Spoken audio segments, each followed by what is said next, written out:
안녕하세요. 오늘은 중국에 대한 제재의 이유까지 동참한 이유라는 소식을 전해드리겠습니다. 유럽연합이 22일 중국 전 현직 고위관리 4명과 신장 공화국에 대한 제재를 발표했습니다. 신장 위구르 지역의 인권 탄압에 대해 책임 있는 관리들의 자산을 동결하고 EU 지역의 입국을 제한한다는 내용이었습니다. 1989년 천안문 사태 이후 32년 만의 제재입니다. 같은 날 미국과 영국, 캐나다도 동일 인물을 대상으로 한 제재 조치를 동시에 발표했습니다. 아울러 미국은 영어권 국가 5개국의 정보 동맹인 파이브 아이즈의 외무장관 공동성명을 발표했습니다. 중국 정부의 위구르족 인권 탄압 증거는 위성사진, 목격자의 증언, 관련 서류 등 압도적으로 많고 명백하다며 파이브 아이즈 5개국도 EU와 함께 조치를 취했다고 성명은 밝혔습니다. 그동안 중국 문제에 미온적이었던 이유가 32년 만에 제재에 나서 주목됩니다.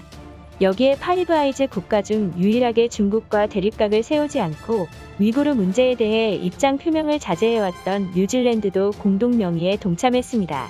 동맹과 함께 중국을 제재하겠다는 조 바이든 행정부가 EU와 뉴질랜드를 움직인 것입니다. 미 국무부는 추가 제재 가능성도 언급했습니다.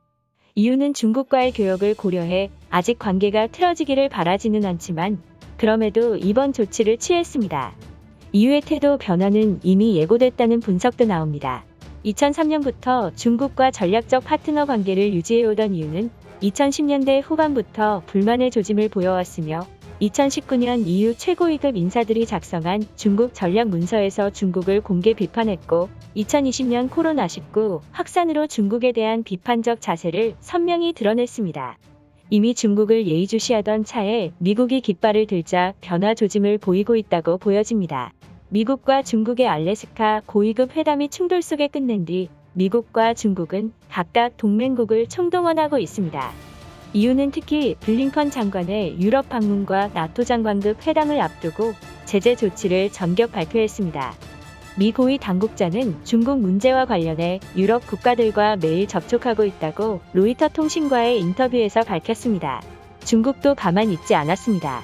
23일 중국 외교부는 왕이 외교 담당 국무위원 겸 외교부장은 24일부터 30일까지 사우디아라비아와 터키, 이란, 아랍에미리트, 바레인을 공식 방문한다고 발표했습니다.